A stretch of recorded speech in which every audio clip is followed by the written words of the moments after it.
Sample problem 16.19. Predict the relative strengths of the oxoacids of each of the following groups: HClO, HBrO, and HIO. Those are group A. And then group B is HNO3 and HNO2. So for group A, what we're going to do is we're going to draw the structures, the Lewis structures. So HClO, we've got a chlorine attached to an oxygen attached to a hydrogen, ClOH, okay? If you count up all the valence electrons, chlorine has 7, oxygen has 6, and hydrogen has 1. So that's 14 electrons. So we've already done 2 here and 2 here, so that's 4, 6, 8, 10, 12, 14. So there's a possible Lewis structure for 14 electrons. Okay? So the issue here of the strength of the acid comes down to what the conjugate base is. If you lose an H+,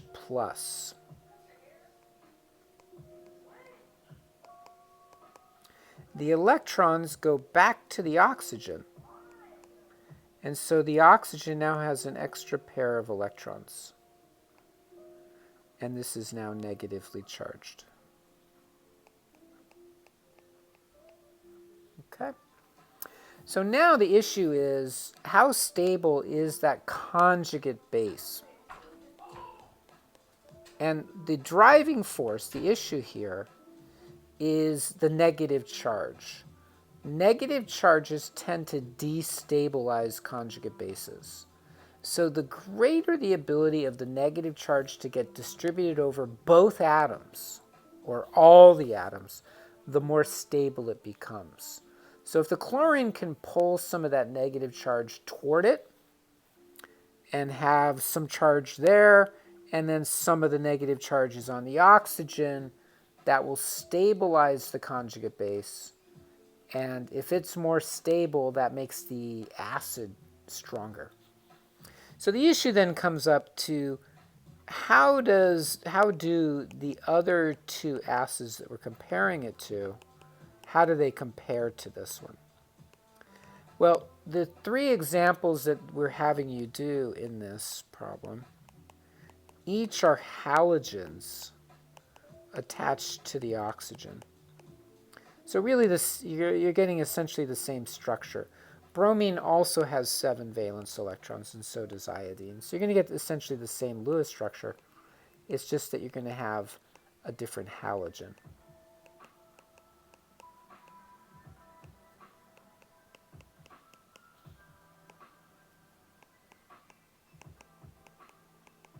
So these are the conjugate bases.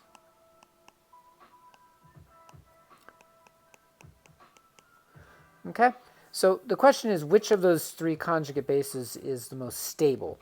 The one that is the most stable will be produced by the strongest acid. So if this one's the most stable, this will be the strongest acid. If it's the least stable, this will be the weakest acid over here. Okay? So all 3 of these halogens can take some of that charge. It's called the inductive effect. They pull some of the negative charge toward them, reducing the amount of negative charge on the oxygen atoms, stabilizing the conjugate base.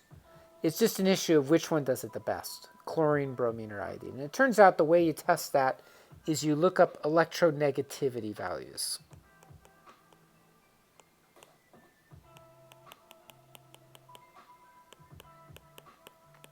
So if you look them up for chlorine, you find that it's around 3.0.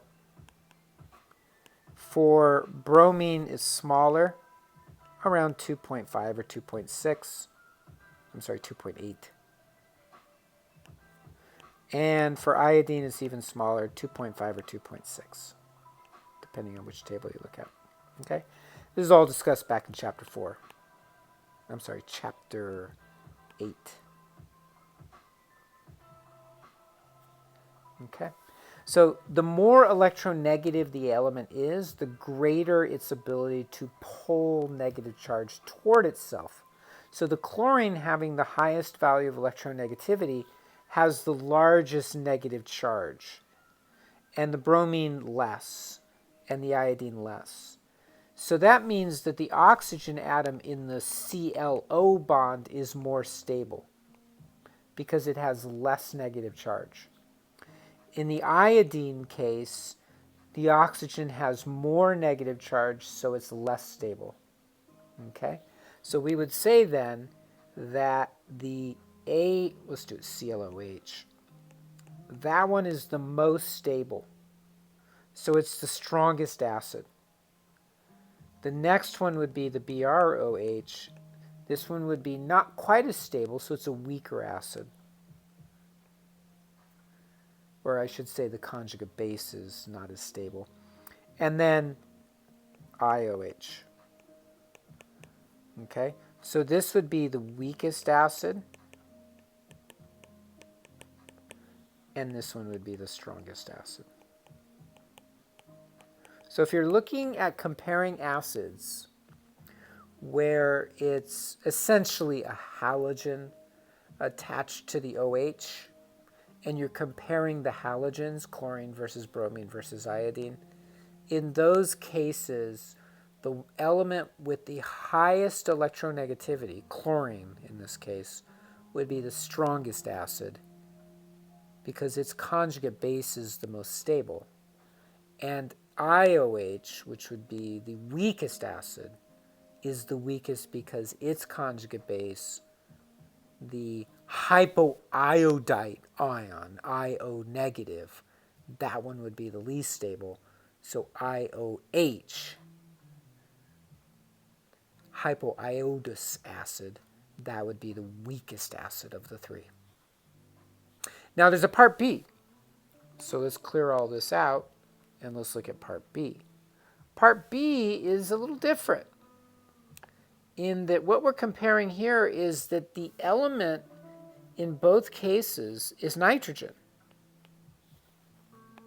So we're not comparing nitrogen to phosphorus to arsenic or chlorine to bromine to iodine.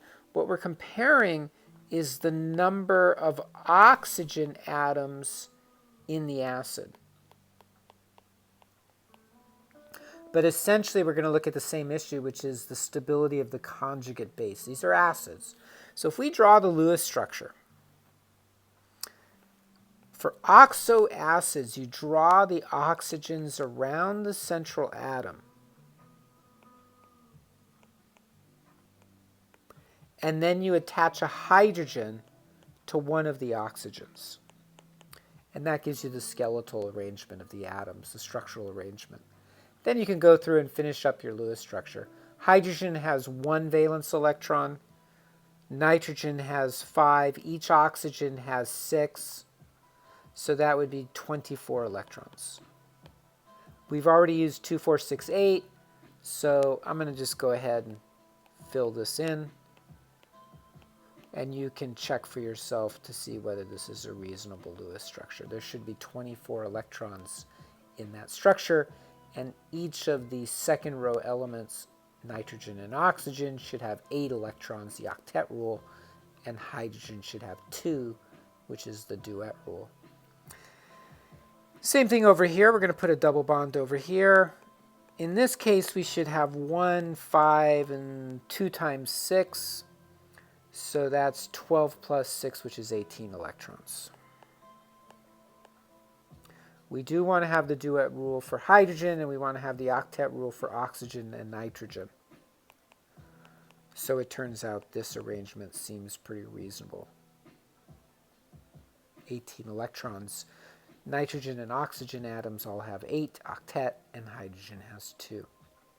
Now here's where we're going to compare. Again, the issue is the conjugate base. How stable is the conjugate base?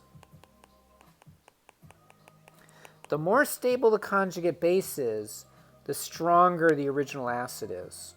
Interesting idea, a powerful one in terms of analyzing acid strength. So how do we deal with this? Well, let's just take the H plus off from each of them. If you take the H plus off, that means the electrons are going to come over here.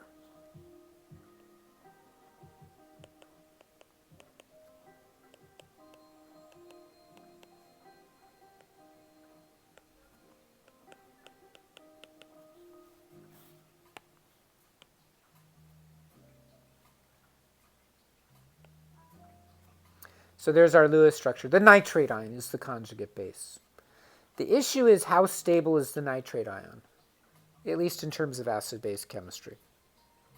Now we're going to do the same thing over here for the nitrite ion, for nitrous acid, HNO2. We take the H plus off, leave the electrons with the oxygen.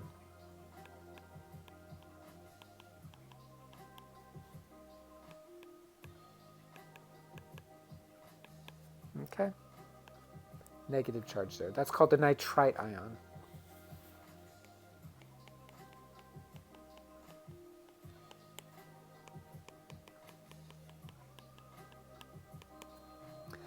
Which of those two ions is more stable? The one that's more stable comes from the stronger acid. The one that's least stable is, or less stable, comes from the weaker acid. Okay. The issue here to explain this is called resonance. When you have surrounding oxygens around a central atom, negative charge can be distributed onto all of the surrounding oxygens, divided equally through resonance. So let me show you what I mean by that. With the nitrate ion,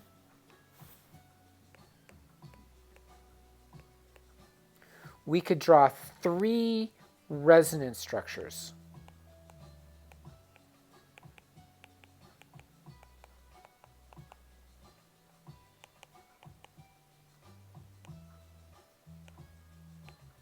There's one. The double bond is on the oxygen to the right, and the single bonds are on the oxygens to the left and below. We could draw a second resonance form. Put the double bond over here.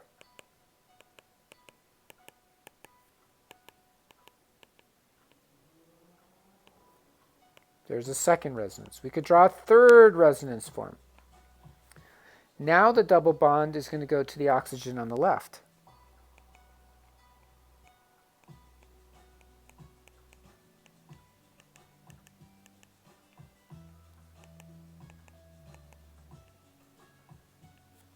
Three resonance forms. What ends up happening is that when it's divided up that way, it's an average of all 3. There aren't actually 3 different structures. There's only one, but it's an average of the 3. So on average, what you have is 1 1/3 bonds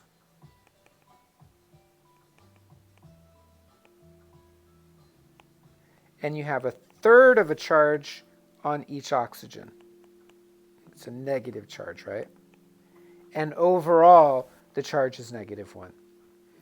That means smaller negative charges on each oxygen, 1/3 instead of a full charge. That stabilizes the conjugate base, making the acid stronger. Now, when you do the same analysis for HNO2, we can do the same thing, the nitrite ion, NO2 minus. The issue here is that there are now only 2 oxygens to distribute the negative charge. There's 1.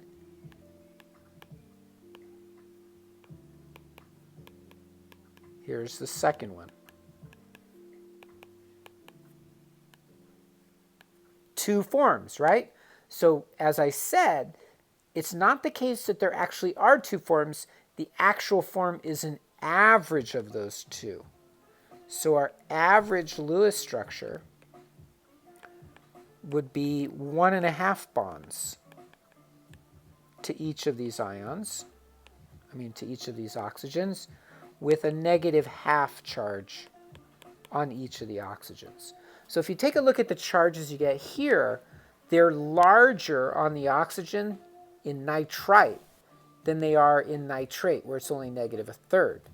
So that means that the nitrate is more stable.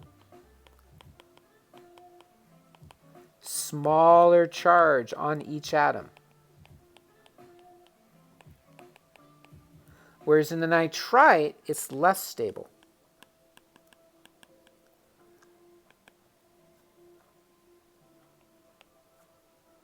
It has a larger charge on each atom, each oxygen atom, right? Okay, so if the nitrite is less stable and the nitrate is more stable, that means that nitric acid is going to be stronger and nitrous acid is going to be weaker, right? The stability of the conjugate base is reverse to the strength of the acid. The more stable the conjugate base is, the stronger its acid is. The weaker the conjugate base, the less stable the conjugate base, the weaker the acid is.